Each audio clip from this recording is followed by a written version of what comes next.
하겠네. 할렐루야. 아멘.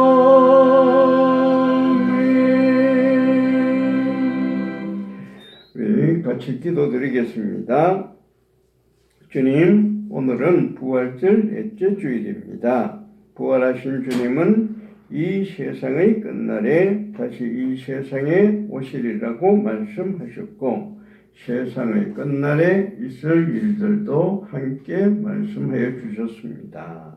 오늘 이 세상의 끝날을 지나가면서 그 말씀 안에서 은혜를 받고, 주여 그 말씀을 통하여 우리가 이 험난한 세상을 어떻게 살아가야 할지 잘 배울 수 있게 하여 주시옵소서. 오직 우리 주 예수 그리스도의 이름으로 기도를 드립니다. 아멘. 우리 말씀을 보겠습니다. 말씀은 요한계시록 22장 1절부터 5절까지 말씀인데, 우리를 부르시는 하나님의 몸짓, 이런 제목으로 말씀드리겠습니다. 같이 한번 읽어보겠습니다. 요한계시록 22장 1절부터 5절입니다. 같이 읽겠습니다. 또 그가 수정같이 맑은 생명수의 강을 내게 보이니 하나님과 및 어린 양의 보좌로부터 나와서 길 가운데로 흐르더라. 강 좌우에 생명나무가 있어 12가지 열매를 맺되 달마다 그 열매를 맺고 그 나무 잎사귀들은 만국을 치료하기 위하여 있더라. 다시 저주가 없으며 하나님과 그 어린 양의 보좌가 그 가운데 있으리니 그의 종들이 그를 섬기며 그의 얼굴을 볼 터이요 그의 이름도 그들의 이마에 있으리라. 다시 밤이 없겠고 등불과 햇빛이 쓸데없으니 이는 주 하나님이 그들에게 비치심이라. 그들이 세세토록 왕노릇하리로다. 아멘. 자, 예수님께서 부활하시고 40일 동안 이 세상에 계시면서 여러 가지 말씀을 해 주셨어요. 그리고는 말씀을 해 주시고는 그리고는 성천하셨는데 하늘로 올라가시면서 그렇게 말씀하십니다. 내가 가르친 이 모든 것을 너희들이 지키도록 하라고. 그것을 온 세상에 이렇게 퍼뜨리도록 하라. 그렇게 말씀을 하셨습니다. 그렇게 하고 이 세상을 떠나서 하늘로 가셨어요.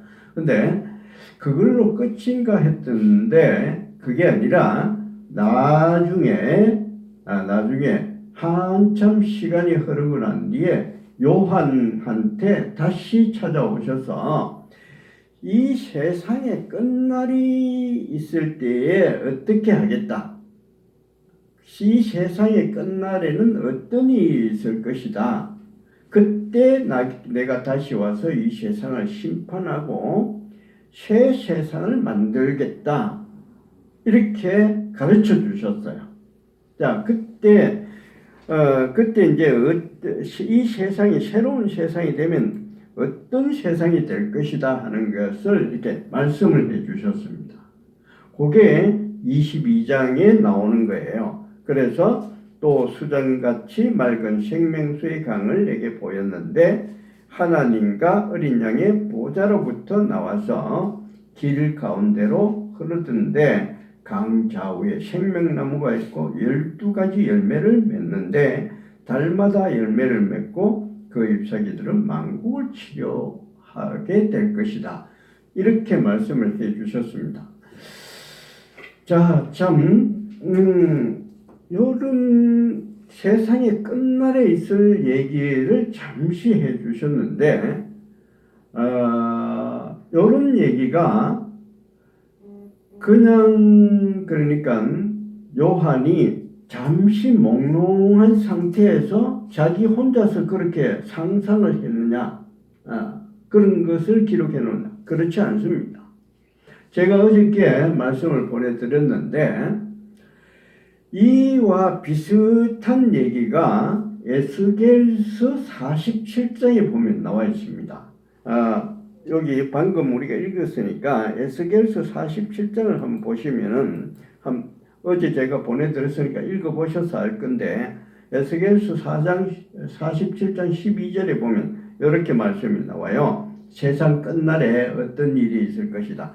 강 좌우 가에는 각종 먹을 과실나무가 자라서 그 잎이 시들지 아니하며 열매가 끊이지 아니하고 달마다 새 열매를 맺으려니 그 물이 성소를 통하여 나옵니다.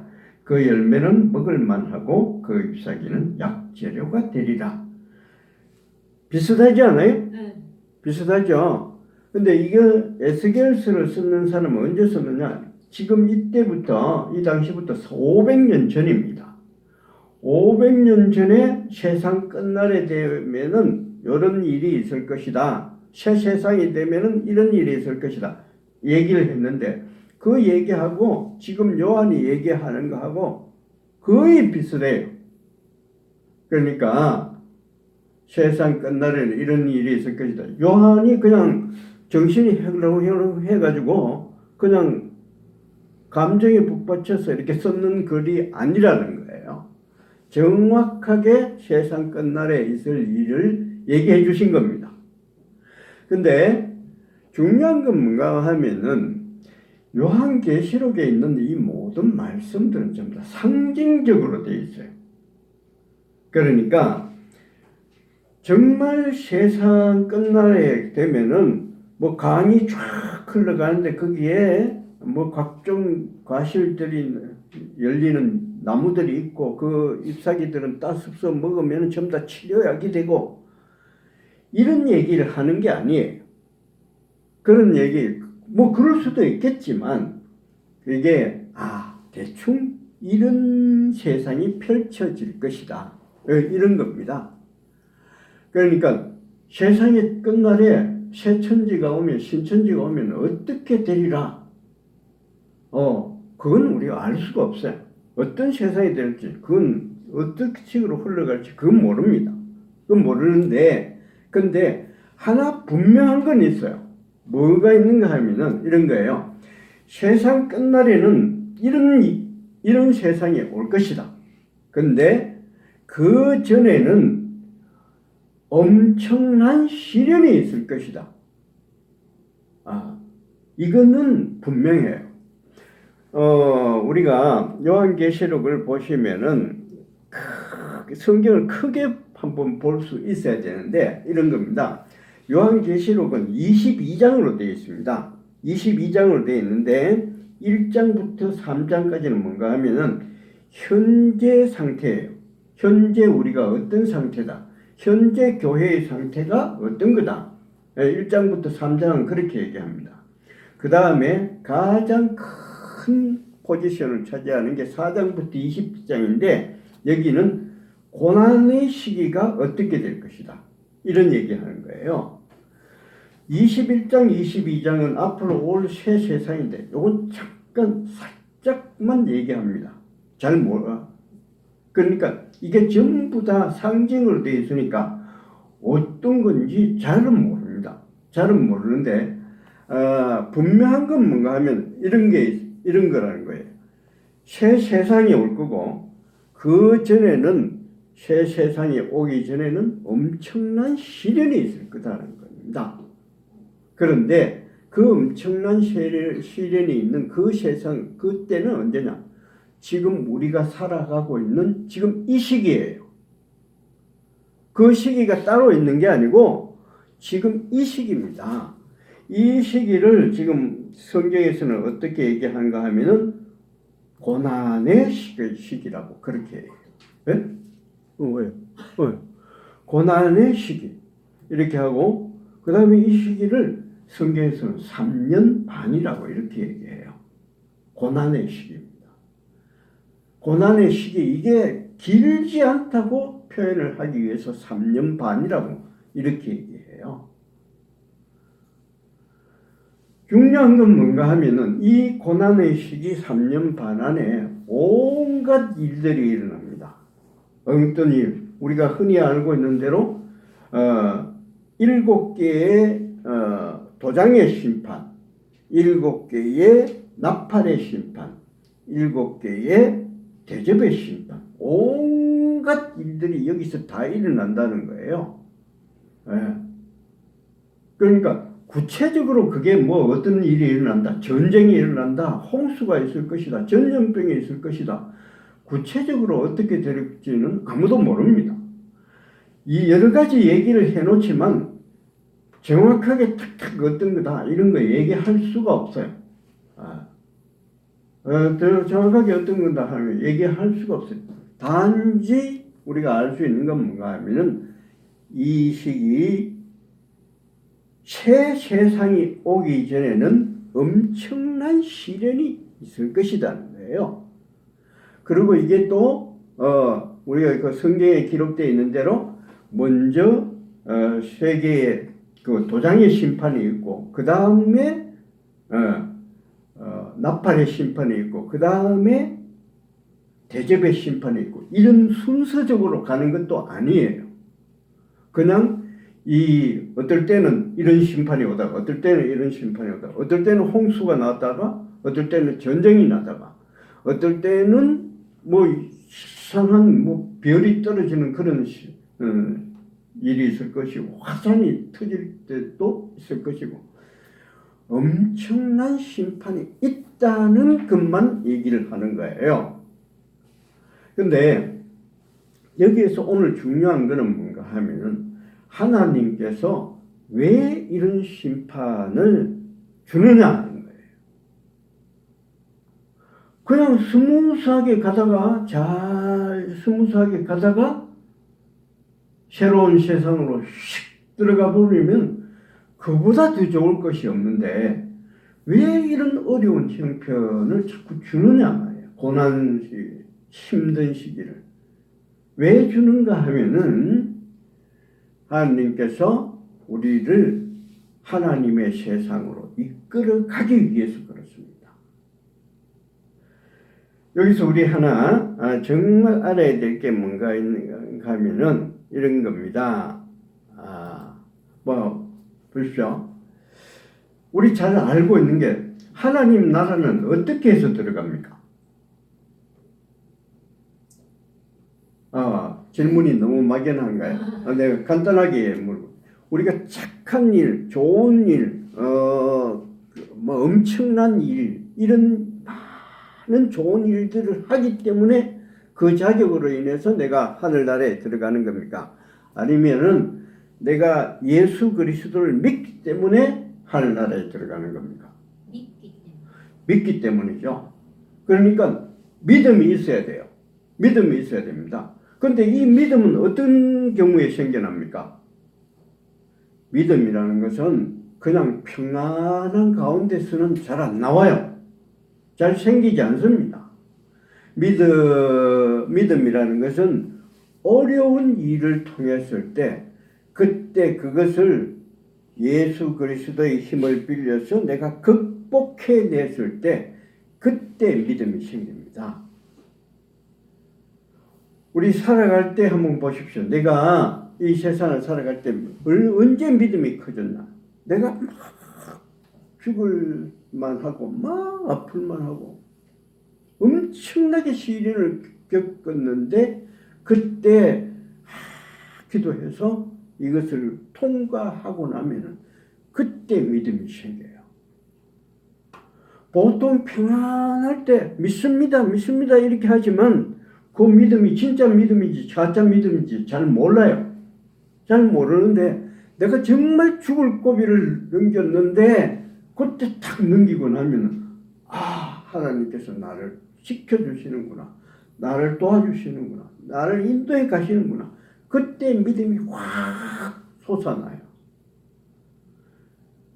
그래서 뭐라고 하는가 하면은 고난이라는 건 뭔가 하면은 하나님께서 우리를 하나님의 나라로 들어오려고 하는 몸짓 아니면은 초청장입니다. 고난이라는 것은. 그것 때문에 우리한테 이런 어려움을 주는 겁니다. 그러니까 내가 어떤 시련이 있을 때, 어려움이 있을 때 이거 결코 포기해서는 안 돼요. 그냥 주저앉아서는 안 됩니다. 내가 예수 그리스도를 통해서 주님 나를 도와주십시오. 나와 함께 해주십시오. 이렇게 해서 고난을 뚫고 나가야 돼요. 그때 믿음이 생기는 거예요. 그렇게 해서 믿음이 생길 때 그 믿음으로 우리는 하나님의 나라로 들어갈 수가 있는 겁니다. 그것 때문에 이 고통을 지나게 하시는 겁니다. 보십시오. 로마서 3장 21절 22절 우리가 어떻게 하나님 나라에 들어갈 수 있느냐 이렇게 얘기합니다. 이제는 율법에 하나님의 한 의가 나타났으니 율법과 선지자에게 증거를 받은 것이라. 그 다음에 곧 예수 그리스도를 믿음으로 말미암아 모든 믿는 자에게 미치는 하나님의 의인이 차별이 없느니라. 예수 그리스도를 믿는 믿음으로 말미암아 그걸로 인해서 우리가 천국에 들어가게 된다는 거예요. 믿음으로 천국에 들어갑니다. 내가 뭘 잘했다고 해서 내가 엄청난 일을 했다고 해서 그 공로로 천국에 들어가는 것이 아니고 내가 믿습니다 하는 이런 경우에 그때 그 믿음으로 들어가는 거예요. 그게 한 번씩 두 번씩 계속 쌓이다 보면은 이게 믿음이 점점 커져서 하나님께서 이 믿음이면 충분하다 하는 그 정도의 믿음으로 이끌어가게 하시려고 이 고통, 이 괴로움을 주시는 겁니다. 그러니까 성경에서 뭐라고 하는가 하면 이렇게 얘기해요. 고난을 당하는 것이 내게 유익이라. 고난을 당하는 것이 내게 유익이라고 해요. 때로는 힘든 일, 고통이 된 일, 어려운 일, 내한테 참 괴롭겠지만 이걸 통해서 내가 믿음을 얻게 되고 이 믿음을 가지고 이것이 티켓이 되어 하나님 나라로 들어가요. 그래서 우리한테 고통을 주시는 겁니다. 아까도 말씀드렸지만 그냥 편안하게 들어가면 좋은데 그냥 편안한 생활로 해서는 믿음이 생기지 않습니다. 그래서 주시는 거예요. 그래서 한 번 더 하면은 히브리서에 보면 이렇게 얘기합니다. 징계는 다 받는 것이거늘 너희에게 없으면 사생하여 친아들이 아니니라. 고통이 없는 그런 사람들, 아무 괴로움 없이 그냥 이렇게 살아가는 사람들, 그런 사람 있을 수도 없지만 만약에 그런 사람들이 있다 그러면 그 사람은 어떤 사람이냐? 하나님이 버린 사람이에요. 저 쓸데없어. 고통을 줘봐야 어차피 뭐 안 되는 건데 버린 사람들이에요. 뭐 줄 필요 없어요. 왜 고통을 주는가 하면 고통을 통해서 믿음이 커지기 때문에 그 믿음으로 천국에 들어오게 하기 위해서 그렇게 해서 이 믿음 주시는 겁니다. 이 고통 주시는 거예요. 그러니까 내가 힘들고 어려운 그런 상황에 있으면은 내가 이걸 통해서 내가 믿음을 얻게 되겠구나. 이런 믿음을 가지셔야 돼요. 그래야 하나님께서 우리에게 주신 그 고통을 제대로 바로 이해하시는 겁니다. 저는 이렇게 목회를 하면서 우리 교회가 이런 사람들로 가득 찼으면 좋겠어요. 정말 믿음으로 충만한 사람들. 정말 어려움도 있고 따지고 보면 어려움 없는 사람 어디 있어요? 다 어려워요. 다 어려운 고통 한 번씩 안 겪어본 사람 어디 있어요? 다 어려워요. 다 고통 다 넘어갑니다. 근데 그거 뚫고 넘어가는 사람, 그때 믿음이 생겨요. 그런 사람들이 다 함께 모여서 그런 사람들이 모여서 찬양하고 기도하고 예배를 드리면 하나님 믿습니다. 충만한 믿음 가진 그런 사람들 와서 같이 예배 드리고 하나님 찬양하고 그렇게 하는 사람들, 그렇게 해서 전부 다 하나님 나라로 다 들어갈 수 있는 그런 분들이 우리 교회의 구성원들이 됐으면 좋겠어요. 우리 여기 계신 그런 모든 분들이 그렇게 믿음의 관문을 통과해 갈 수 있는 그런 교인들이 되기로 하십시다. 아멘. 우리 찬송가 419장 찬송 같이 부르겠습니다.